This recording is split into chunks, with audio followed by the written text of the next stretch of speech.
Turma do curso de extensão em dor orofacial, como havia combinado com vocês, eu estou realizando o primeiro vídeo. Esse vídeo vai falar de anatofisiologia dos músculos de mastigação, embora a aula de anatofisiologia do músculo de mastigação, o vídeo vai focar o estudo da anatomia. O meu objetivo é que vocês tenham um direcionamento de estudo, mas que vocês o façam antes da próxima aula, porque na próxima aula eu vou falar mais especificamente da fisiologia. Então é importante que vocês tenham conhecimento da anatomia dos músculos de mastigação e dos músculos posturais, para que a gente possa discutir com mais desenvoltura a fisiologia dos mesmos. Então segue o vídeo aí para vocês. Bem, como programado, que eu já disse para vocês, eu vou fazer pequenos vídeos e depois nós vamos discutir a fisiologia em sala de aula. Então, esse primeiro vídeo é de anatofisiologia dos músculos de mastigação. Eu vou estar trabalhando exatamente a questão da anatomia e nós vamos ver isso a fisiologia, ver isso na sala de aula. Nossa área de estudo, que antigamente era ligada exclusivamente à boca, hoje a gente estuda muito mais do que isso. Até a 12ª vértebra torácica está ligada à nossa área, que nós tratamos sintomatologia nessa área. A gente tem que entender muito bem os músculos ligados à face, mas não só eles, mas principalmente eles, porque para o entendimento da fisiologia do sistema estomatognático é fundamental que conheçamos sem nenhuma dúvida. Primeiro a ossadura, os ossos ligados ao sistema estomatognático, em seguida a musculatura. É muito importante que você perceba exatamente a posição espacial de cada músculo, no caso aqui o masseter. Nós vemos o masseter superficial, mas também ao profundo. Então a posição espacial é que vai nos direcionar para o entendimento da fisiologia. Então ele tem uma origem aqui no arco zigomático e inserção no ângulo da mandíbula. Num esquema, podemos ver a porção superficial bem nítida aqui e a porção profunda lá mais no fundo. Na palpação que a gente pode perceber a diferenciação dos dois feixes.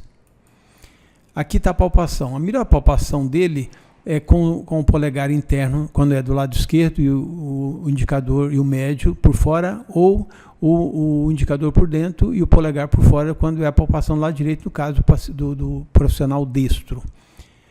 No esquema, a gente pode perceber a posição, tanto dele quanto do pterigão medial, que é o próximo que eu vou falar. Eles formam um suspensório no ângulo da mandíbula e são os dois mais importantes da mastigação. A origem, a inserção do músculo aqui no ângulo da mandíbula e a sua origem na fossa pterigoídea, bem próximo da abertura nasal posterior. Então ele fica de dentro para fora, de cima para baixo. Como eu disse, é muito importante que a pessoa que está estudando o músculo tenha na sua cabeça a posição espacial. Se não tiver o entendimento bem claro da posição espacial do músculo, você não consegue entender a fisiologia do mesmo. Bom, o músculo a seguir é o pterigóide lateral. Eu considero o músculo mais importante porque ele é o músculo que mais tem funções dentro do sistema estomatognático, que é o primeiro a entrar em espasmo quando acontece alguma disfunção do sistema estomatognático. Então nós temos o pterigóide lateral superior, tem sua origem na superfície infratemporal da asa maior do senoide, e a inserção na cápsula articular, no disco, no pescoço do côndilo. Já o pterigóide lateral inferior, origem na fossa pterigoídea e inserção no pescoço do côndilo. Então, o entendimento dessa posição espacial do músculo é de fundamental importância. Caso contrário, a gente não vai entender a sua fisiologia. E entender a fisiologia, principalmente desse músculo, vai facilitar muito o diagnóstico de quando o paciente apresentar alguma disfunção. A sua palpação é um pouco mais complicada.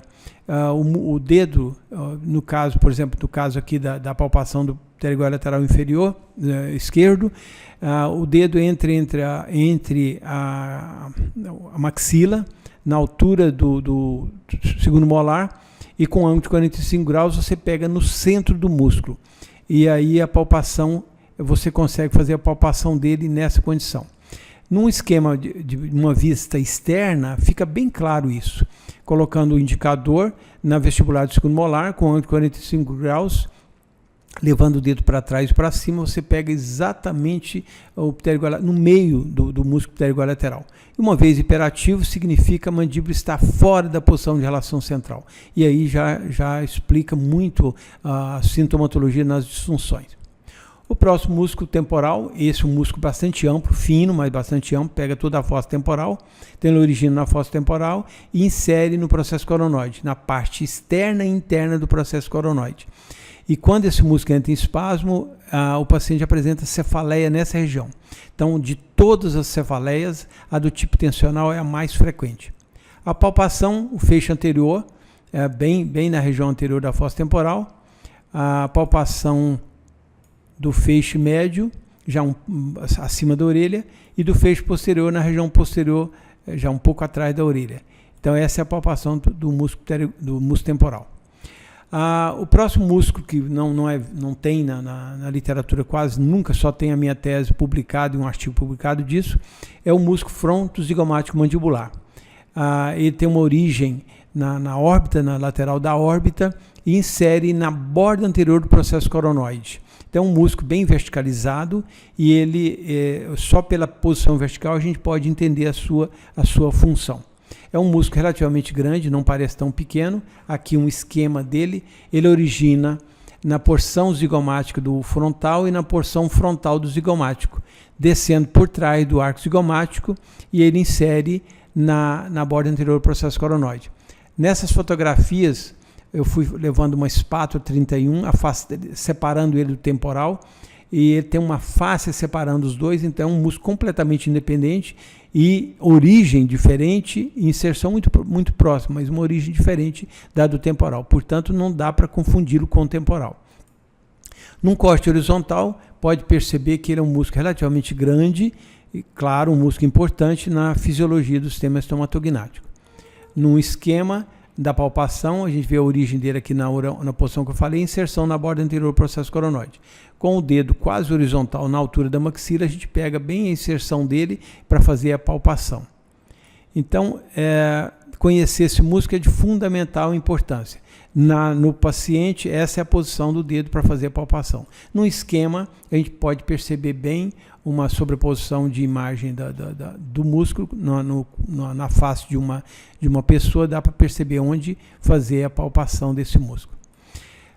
Ainda é importante ter uma ideia da posição dos músculos supraioides. São músculos que eles não têm ação na função mandibular, mas eles são importantes quando a mandíbula está sendo aberta sob pressão. Então, se você tiver algum motivo para travar a mandíbula, um travamento da mandíbula, esses músculos entram em ação. Quando eles estão hiperativos, significa que está tendo uma dificuldade no movimento de abertura da boca.